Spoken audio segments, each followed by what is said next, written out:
What's up ladies and gentlemen, ndizera yuko mumeze fresh nanone. Uno munsi ngiye kubereka uko wakwadinga text yawe inyuma ya subject, okay? So nkuko urimo kwibona hanga muri timeline yanjye mfite clips ebyiri ngiye gukoresha, okay?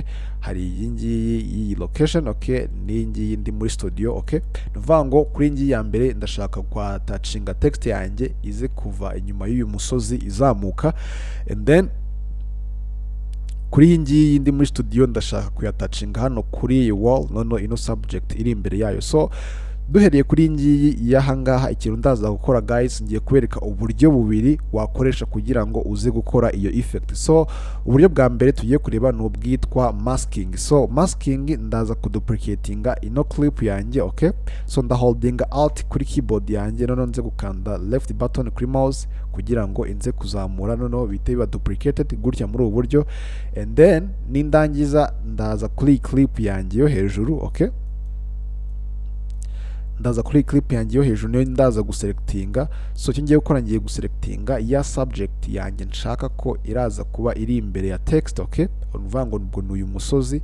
So ndaza hano kuri opacity, inza hano kuri icon yitwa free draw bezel, abari nza gukoresha. Nuvuga ngo cyo ngiye gukora, ngiye guselectinga uyu musozi, okay? So reka nze gukanda hano kuri fit kugira ngo nze kuzuminga, nze gushushanya ibintu ndimo kureba fresh.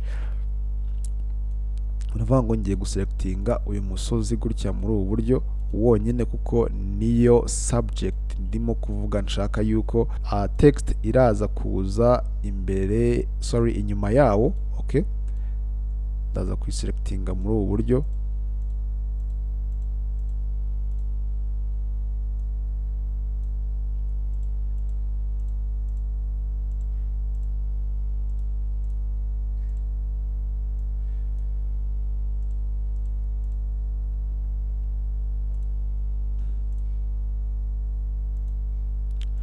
Okay guys, nkuko urimo kwibona gutya ndangije guselectinga umusozi wanjye kuri iyi layer yo hejuru guys, okay? Ubwo iyo nje gufunga iyi ngiyi layer yo hasi, urabona yuko ari umusozi wonyine ubaye selected kuri iyi layer yo hejuru. So rero icyo ndaza gukora noneho, ngiye kuza hano kuri text, nze kwandikaho text yanjye nshaka, okay?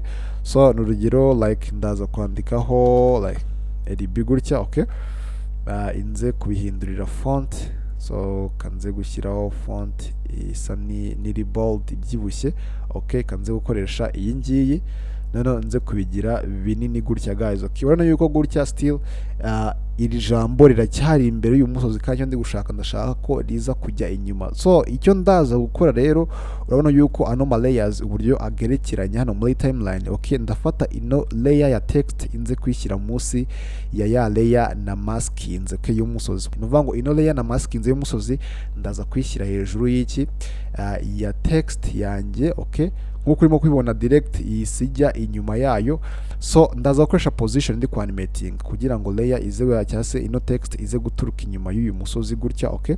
So cyo ndaza gukora, ndaza kuyishyira inyuma, okay? Gutya ibe disappeared, noneho inze kwadingaho keyframe, okay? Nuvuga ino keyframe nza kwadingaho ni kano kadomo kaho text yanjye iraza gutangirira, ninza kujumpinga frames nkeya gutya, mvuga ngo ahangaha biraza kuhagira ariho yarangiriye amaze kujya hejuru. Nuvuga ngo ndeta nzamura ino text yanjye gutya. Urabona yuko keyframe ya kabiri yahisiba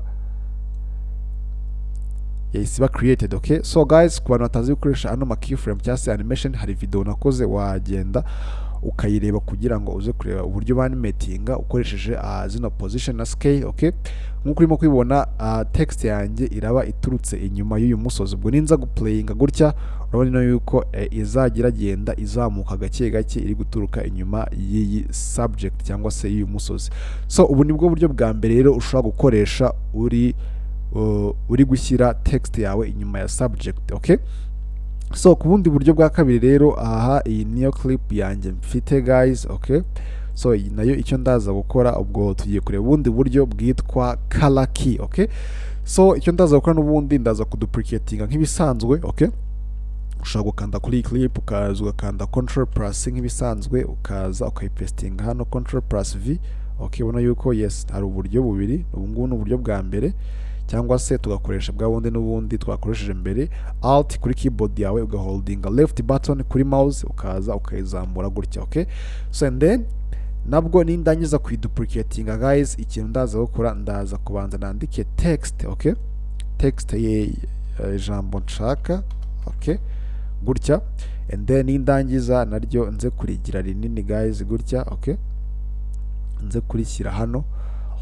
Icyo ndi gushaka, ndashakaho ino subject yanjye aba ari yiza imbere kugira ngo noneho ino lb cyangwa se ino text imere nkaho iri hano ku gikuta. So icyo ndaza gukora rero nuko ndaza kuextendinga, and then noneho tena ino layer na duplicatinze inze kuyishyira hejuru y'iyi text. Okay,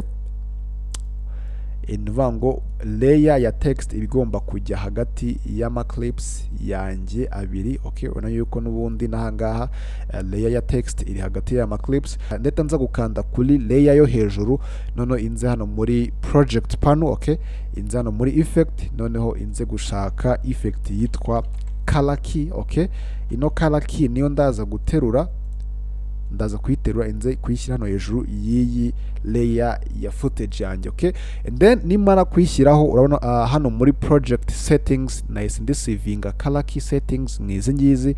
So ngiye kuza gukanda kuri icon, noneho inze gukanda aho nshaka ko text yanjye iza kuba iri. Nuvuga ngo ndashaka ko iraza kuba iri kwa kino gikuta iri inyuma y'iyi subject. So ndaza gukanda kuri iki gikuta gutya guys. Okay, ndaza gukanda kuri iki gikuta. Okay, noneho inze kwa adjustinga ino color tolerance muri ubu buryo. Okay, urabona yuko so iyo ndi kuyadjustinga neza, urabona yuko text yanjye already ihita ijya inyuma y'iyi subject. Guys, ugomba kumakinga sure yuko ino subject iba ifite ibara ritandukanye na background yawe. So impamvu uri kubona ngiye hano hari some ama edges ari kuza nuko urabona ko ino skin tone ijya kugira ibara risa n'iki gikuta, niyo mpamvu. Ariko nuvuga ngo ari nk'igikuta mfite like kijya gusa pink cyangwa se kijya kugira irindi bara ariko ritandukanye n'iryo subject ifite, text izaho neza cyane nta kibazo. Okay, so nge niyo mpamvu uri kubona yuko biri kuza no kuri subject, ariko